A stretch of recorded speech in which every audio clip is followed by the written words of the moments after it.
Cerita dimulai pada tahun 2007 saat dua sahabat Maya yang memiliki kemampuan indigo dan Ita merencanakan liburan. Kakak Maya yang bernama Indra bersama teman-temannya berencana mendaki Gunung Gede. Maya dan Ita pun tertarik untuk ikut bergabung. Sebelum berangkat, sudah ada tanda-tanda buruk. Ita mengalami kerontokan rambut yang ekstrim secara tiba-tiba. Maya kemudian membantu menemani Ita meminta izin kepada orang tuanya agar diizinkan ikut mendaki. Setelah itu, Maya yang ingin pulang melihat sosok makhluk halus yang mengikuti Ita. Namun pendakian tetap dilanjutkan karena izin dari orang tua sudah didapat.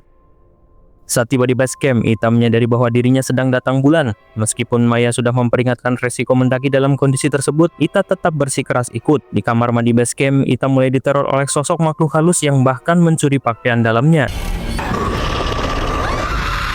Penjaga base camp sudah memperingatkan bahwa itu adalah gangguan dari penunggu gunung dan meminta mereka untuk membatalkan pendakian. Namun mereka tetap melanjutkan pendakian keesokan harinya. Di tengah perjalanan menuju puncak, saat mereka sedang beristirahat, Ita terlihat membuang sebuah kantong plastik hitam ke dalam telaga secara sembunyi-sembunyi. Maya yang melihat Ita sendirian pun menghampiri Ita, namun ia mendapatkan teror makhluk halus yang ada di sana. Setelah kejadian itu, rombongan mereka mengalami teror mistis. Kondisi Ita semakin memburuk. Ia mengalami kesurupan dan makhluk-makhluk yang merasukinya terus meminta mereka untuk segera pulang karena tempat tersebut telah dikotori. Setelah kejadian kesurupan tersebut, Indra menyarankan Ita untuk turun saja dan membatalkan pendakian. Namun Ita kembali kesurupan dan mengatakan akan melanjutkan perjalanan ke puncak sendirian.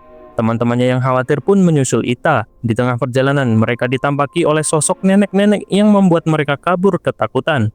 Saat mereka kembali bertemu dengan Ita masih bersikeras untuk melanjutkan pendakian ke puncak padahal kondisinya sudah terlihat lelah. Sesampainya di puncak, Ita kembali kerasukan dan untungnya ada seorang bapak-bapak yang menolong Ita. Namun di paginya, Ita menjadi seperti bukan Ita biasanya. Di tengah perjalanan pulang, Ita merasa ada yang tertinggal di puncak Gunung Gede. Begitu juga temannya, merasa ada satu orang yang kurang. Namun ketika dihitung jumlahnya sama seperti saat awal pendakian. Ita juga memberitahukan hal aneh ke Maya, di mana jika Maya kembali ke Gunung Gede, Maya diminta untuk membawa Ita pulang. Sesampainya di rumah, kondisi Ita tidak membaik. Ita kembali kerasukan hingga mencabut kukunya sendiri hingga akhirnya ia dirawat di rumah sakit. Perutnya pun membesar seperti orang hamil. Dan pada malam harinya, ia diteror sosok Tungguk Iris. Akhirnya Ita meninggal dunia di rumah sakit karena medis tidak bisa mendeteksi penyakitnya. Melalui sebuah mimpi, Maya mendapatkan petunjuk bahwa penyebab petaka ini adalah ayah Ita sendiri, yaitu Pak Irwan. Bungusan yang dibuang Ita di telaga ternyata adalah buhul santet titipan ayahnya yang seharusnya dibuang jauh untuk menangkal serangan sihir. 2 tahun kemudian, Maya kembali mendaki Gunung Gede. Di sana, ia bertemu kembali dengan arwah Ita yang selama ini terjebak di gunung tersebut. Sesuai janji lamanya, Maya kemudian menuntun arwah sahabatnya itu untuk pulang.